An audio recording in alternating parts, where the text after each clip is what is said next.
हाँ साथियों नमस्कार। गोमतीगढ़ में सुल्तानपुर में आपका हार्दिक स्वागत है।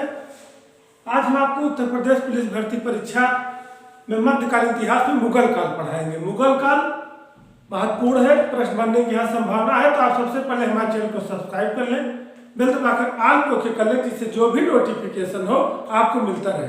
भारतीय इतिहास का वीडियो दे रहे हैं, इतिहास से संबंधित जो भी प्रश्न आएंगे, जहाँ तक संभावना इन्हीं से आ जाएगा, तो आप चैनल को सब्सक्राइब किए रहिए।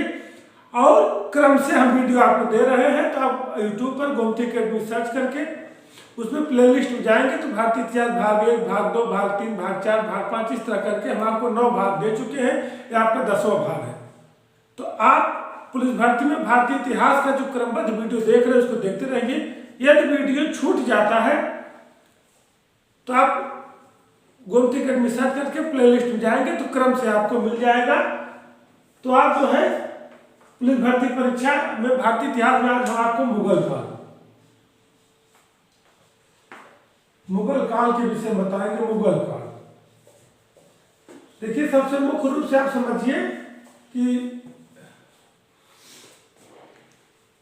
मध्यकालीन इतिहास में आपको शुरुआत, फिर दिल्ली सल्तनत, कुछ संप्रदाय, आज हम मुगल काल। तो मुगल काल की स्थापना कैसे हुई, हमने दिल्ली सल्तनत के अंत में ही बताया था। पानीपत की प्रथम लड़ाई 1526 में, जिसमें बाबर ने इब्राहिम लोदी को हराया था और वहीं से दिल्ली सल्तनत समाप्त होता, मुगल काल की स्थापना होती है। तो मुगल काल के संस्थापक कौन है? बाबर। पहले शासक है बाबर। ये संस्थापक है किसके? मुगल काल। स्पष्ट हो गया है कि इन्होंने स्थापना कैसे की कि दिल्ली सल्तनत के अंतिम शासक या लोदी वंश के अंतिम शासक इब्राहिम लोदी को हराकर बाबर 1526 ईस्वी में मुगल काल की स्थापना की। पहला चीज क्या पूछता है कि मुगल काल के संस्थापक कौन है? तो बाबर। और इनका पूरा नाम जो है, इनका पूरा नाम जहीरुद्दीन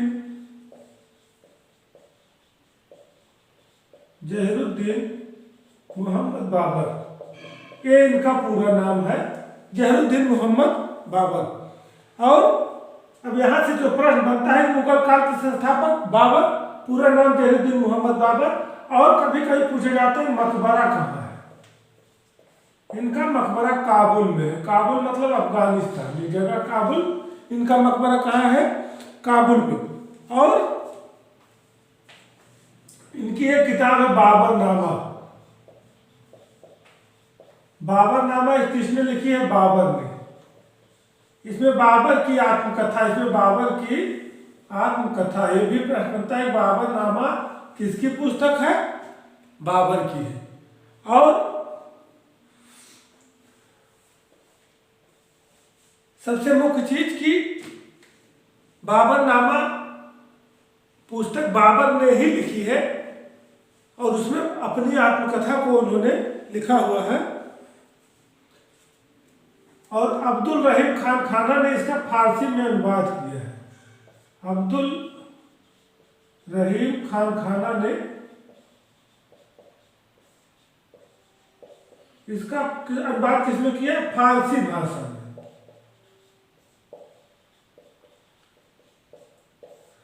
अब स्पष्ट हो गया होगा कि अकबर ने, अकबर के काल में, अब्दुल रहीम खान किसके काल में की थे? अकबर के काल में। अब यहां समझिए कि जो मुख्य चीज है बाबरनामा की, बाबर ने जो लिखी तुर्की भाषा में लिखी। किस भाषा में? तुर्की। तो सबसे इंपॉर्टेंट चीज है बाबरनामा किसने लिखी है? बाबर ने। इसमें क्या है? बाबर की आत्मकथा है। किस भाषा में लिखी है? तुर्की भाषा में।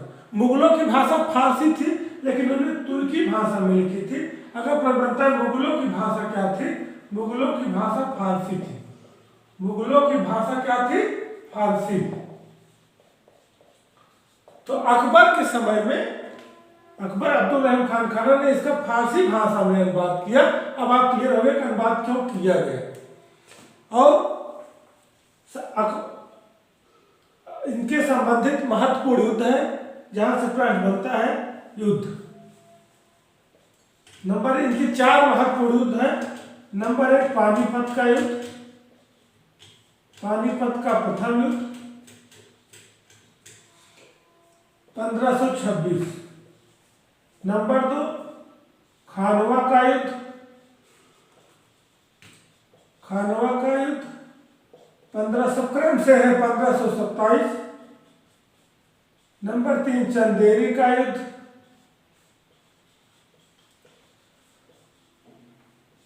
1528।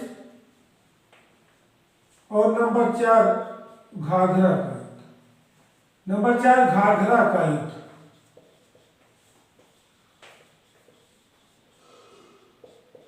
1529।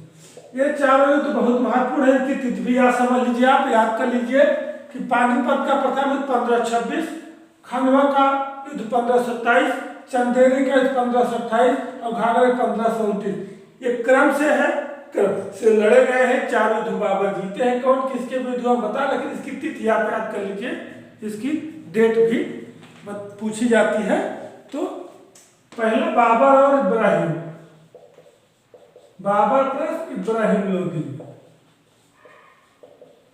जैसा बताया इसी युद्ध के बाद मुगल काल की स्थापना होती है। इसमें विजयी रहे बाबर। कौन विजयी रहा? बाबर। इब्राहिम लोदी इसको हार गए। खानवा का बाबर प्लस राणा सागर के बीच लड़ा गया था, राणा सागर। इसमें भी बाबर विजयी रहे और राणा सागर इसमें भी पराजित हुई। चंदेरी का युद्ध, ये भी बाबर और मेदिनी राय के बीच लड़ा गया था, मेदिनी राय। इसमें भी बाबर विजेता रहे और मेदिनी राय पराजित हुई। घाघरा का युद्ध बाबर प्लस अफगानियों के बीच लड़ा गया था, अफगान के बीच। इसमें भी बाबर विजेता रहे और अफगान हार गए। तो बाबर 4 युद्ध ये महत्वपूर्ण है। पानीपत का युद्ध प्रथम युद्ध, खानवा का युद्ध, चंदेरी का युद्ध, घाघरा का युद्ध। पानीपत का 1526 बाबर इब्राहिम लोदी, खानवा 1527 बाबर राणा सागर, 1528 बाबर मेदिनी राय और 29 में बाबर अफगानों के बीच। 4 बाबर लड़े थे और इनके पिदोजी हारे थे। अब इसमें समझिए, एक प्रश्न और बनता है इसमें। पानीपत युद्ध जीतने के बाद इन्होंने कलंदर की उपाधि धारण की थी। किसकी? कलंदर की उपाधि। ये प्रश्न पूछता है। इसमें 2 प्रश्न बनते हैं कि कलंदर की उपाधि कौन धारण किया था? बाबर। कभी कभी पूछता है किस युद्ध के बाद उन्होंने कलंदर की उपाधि धारण किया था?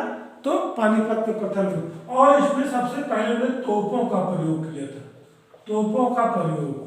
यह तो प्रश्न बनता है कि तोपों का प्रयोग सबसे पहले किसने किया था? आंसर हो जाएगा बाबर। यह किस युद्ध में किया था? पानीपत के प्रथम युद्ध में। और चंदेरी के युद्ध के बाद इन्होंने उपाधि ली थी गाजी की। किसकी उपाधि ली थी? गाजी की। चंदेरी के युद्ध के बाद इन्होंने गाजी की उपाधि धारण की थी। तो सबसे इंपॉर्टेंट चीज क्या है कि गाजी की उपाधि किसने ली थी? बाबर। और किस युद्ध के बाद ली थी इन्होंने? तो हो जाएगा इसमें चंदेरी के युद्ध के। तो बाबर के विषय में मुख्य बातें रही। इस पे जो है बात प्रकाश डालते हैं कि मुगल काल के संस्थापक बाबर थे। इनका पूरा नाम जहीरुद्दीन मोहम्मद बाबर था। मुगलों की भाषा फारसी थी। सब सारे क्वेश्चन ही हैं। इनका मकबरा काबुल में है। बाबर नामा बाबर की आत्मकथा तुर्की भाषा में लिखी गई है। अकबर के समय में अब्दुल रहीम खान खाना ने फारसी भाषा में इसका अनुवाद कराया था। बाबर के द्वारा 4 युद्ध महत्वपूर्ण है। 1526, 27, 28, 29।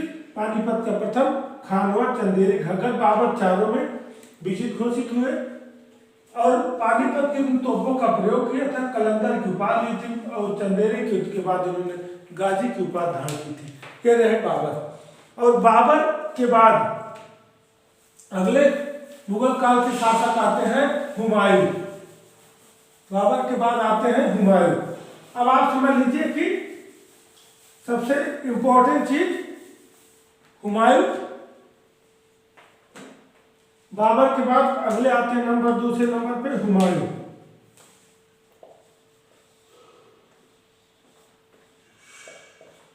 हुमायूं बाबर के जैसे हुमायूं चार भाई थे, हुमायूं, कामरान, अक्सरी, हिंदाल। ये चार भाई थे, हुमायूं, हुमायूं, हुमायूं, कामरान, कामरान, अक्सरी, अक्सरी और हिंदाल। ये चार भाई थे। इसमें बाबर शासन संभालते हैं, तो हुमायूं, तो बाबर के उत्तराधिकारी हुमायूं। अब इनका मकबरा कहाँ है, सबसे पहली चीज जान लीजिए जो बनता है। हुमायूं का मकबरा दिल्ली में है, दिल्ली जगह दीन पनाह है, दिल्ली में है, दीन पनाह जगह का नाम है। अब आप समझिए हुमायूं का कार्यकाल उथल पुथल से रहा, क्योंकि शेर शाह सूरी का आक्रमण से हुमायूं पूरा परेशान हुआ था, सत्ता भी चली गई, फिर वापस आई। तो सबसे इम्पोर्टेंट चीज की उनका दिल्ली में किसने बनाया था, हाजी बेगम ने। इसका निर्माण हाजी बेगम ने कराया था, इनकी पत्नी थी। इनका निर्माण जो है इनकी पत्नी हाजी बेगम ने करवाया था। और सबसे मुख्य चीज कि इनके द्वारा जो युद्ध लड़ा गया, युद्ध में जीते और शेर शाह सूरी से पराजित होने के बाद सत्ता चली गई, फिर वापस आए। चर्चा करते हैं। नंबर 1, देवरा का युद्ध। देवरा का युद्ध 1531। तिथि याद रखिएगा, इस तिथि पूछा जाता है। हुमायूं प्लस अफगान विद्रोही, अफगानियों के बीच जो अफगान विद्रोही थे उनके बीच लड़ा गया। इसमें अफगान विद्रोही हारे और हुमायूं जीत गया। लेकिन इसके बाद देवरा के युद्ध में हुमायूं जीता, अफगान विद्रोही हारे। फिर चौसा महत्वपूर्ण युद्ध है, चौसा का युद्ध 1539, हुमायूं और शेर शाह के बीच, शेर शाह सूरी। इस युद्ध में काफी उथल पुथल रहा। हुमायूं पराजित हो गया, शेर शाह सूरी जीत गया और यहीं से हुमायूं की सत्ता चली गई। यहीं से हुमायूं की सत्ता चली गई और फिर अपनी शक्ति बटोर कर जो है फिर कन्नौज का युद्ध, उसके बाद कन्नौज का युद्ध, समझ रहे हैं। देवरा का युद्ध 31 में बाबर अफगान के बीच, लेकिन एक चौसा का महत्वपूर्ण, इसमें हुमायूं पराजित हो गया, शेर शाह सूरी जीत गया और कन्नौज का शक्ति बटोर कर फिर से युद्ध की तैयारी किया हुमायूं और शेर शाह। हुमायूं और शेर शाह सूरी के बीच फिर युद्ध हुआ। फिर इसमें हुमायूं हार गया, शेर शाह सूरी जीत गया, उसकी सत्ता चली गई शेर शाह सूरी के हाथ में। और हुमायूं भागकर एक भिश्ती के यहाँ रहता है, उसकी मदद करता है, वहां अपना जीवन व्यतीत करता है। तो इस तरह से उसका जीवन उथल पुथल से रहा कि देवरा के युद्ध जीतने के बाद चौसा के युद्ध हार जाता है। 1 साल बाद फिर अपनी मजबूती से फिर शेर शाह सूरी के साथ युद्ध करता है, फिर हार जाता है, तो अपना जीवन बचाकर भाग जाता है, भिश्ती के हाथ अपना गुजारा करता है। लेकिन फिर बाद में जो है सरहिंद का युद्ध जो आता है, सरहिंद का युद्ध, ये इसके लिए महत्वपूर्ण था। 1555 में जो है हुमायूं अपना राज्य पुनः पा जाता है। हुमायूं का राज्य वापस मिल जाता है, हुमायूं का राज्य वापस मिल जाता है। ये युद्ध किसके बीच हुआ था, हुमायूं प्लस शेर शाह सूरी की 1554 में मृत्यु हो गई थी। ये युद्ध सिकंदर शाह सूर, सिकंदर शाह सूर के बीच, सिकंदर शाह सूर, इसमें हुमायूं विजित होता है और अपना अपना राज्य वापस पा जाता है। तो यहाँ एक चीज और समझ लीजिए कि कलिंग युद्ध में एक चीज जान लीजिए कि कलिंग युद्ध 1554 में इसमें शेर शाह सूरी की मृत्यु हो जाती है। तो खाने तो प्रयोग करने से दीवार में लड़ के आने, मतलब तोप को रिफ्लेक्ट होने से शेर शाह सूरी की मृत्यु हो जाती है। और इनका मकबरा सासाराम बिहार में है। कहाँ है? सासाराम बिहार में। यहाँ इसको जानते चलिए, नहीं तो यहाँ कंफ्यूजन कर देंगे। 55 के युद्ध भी शेर शाह सूरी कर देंगे। अब आप स्पष्ट जान लीजिए कि सरहिंद प्रश्न बनता है कि किस युद्ध में हुमायूं को अपन शासन फिर से वापस मिल गया था। तो स्पष्ट जान लीजिए सरहिंद के युद्ध में। आइए आप समझते हैं फिर से। बाबर के उत्तराधिकारी हुमायूं हुए। 4 भाई थे, हुमायूं, कामरान, अक्सरी, हिंदाल। इनका मकबरा दिल्ली दीन पनाह में है। निर्माण हाजी बेगम इनकी पत्नी ने करवाया था। देवरा का युद्ध हुमायूं और अफगान विद्रोहियों के बीच हुआ था। हुमायूं जीत गया था, अफगान विद्रोही हार गए थे। चौसा का युद्ध हुमायूं शेरशाह, हुमायूं उसमें हार गए थे, शेरशाह सूरी जीती थी, इनकी सत्ता गई। कन्नौज के युद्ध में पुनः हारने के बाद अपना जान बचा के भागे और भिस्ती के यहाँ जीवन व्यतीत किए। सरहिंद का युद्ध 1555 में हुमायूं और सिकंदर शाह सूरी के बीच हुआ था और इसमें हुमायूं को पुनः अपना राज्य वापस मिल जाता है। अब बीच में शेरशाह का काफी उथल पुथल रहा, तो उनकी मृत्यु 1554 में कलिंग युद्ध में हुई थी और उनका मकबरा बिहार में है। तो ये रहा शेर शाह सूरी से विषय में महत्वपूर्ण चीज। और सबसे मुख्य चीज आप ये समझिए कि मुगल काल से एकात्मक जरूर बनेगा और इसको एक वीडियो आप देख लेंगे तो आपको बहुत दिक्कत नहीं आएगी। और मोटी चीजें देखिए, बहुत हिस्ट्री बहुत लंबा है। अभी हम जैसे बाबर के विषय में बताएं तो एक वीडियो अभी इसके बाद पुलिस भर्ती के बाद हम उसमें जो है पीसीएस और जीएस के लिए और टीजीटी पीजीटी के लिए जब हिस्ट्री का वीडियो आप देंगे तो उसमें बाबर के विषय में पूरा हम एक वीडियो बनेगा। यहाँ तक कि पूरा जानकारी देने में एक वीडियो आधे घंटे से 45 मिनट हो जाएगा। लेकिन पुलिस भर्ती परीक्षा देना, जीएस के 37-38 प्रश्न आने हैं, विषय बहुत लंबा है। तो इसमें जो जरूरी चीजें हम आपको दे रहे हैं, क्योंकि पढ़ना सब कुछ है, तो पूरा सिलेबस कवर करने के लिए हम आपको वीडियो दे रहे हैं। और आप हमारे चैनल को सब्सक्राइब कर लें, जिससे जो जानकारी हो आपको तुरंत मिलता रहे। जय हिंद, जय भारत।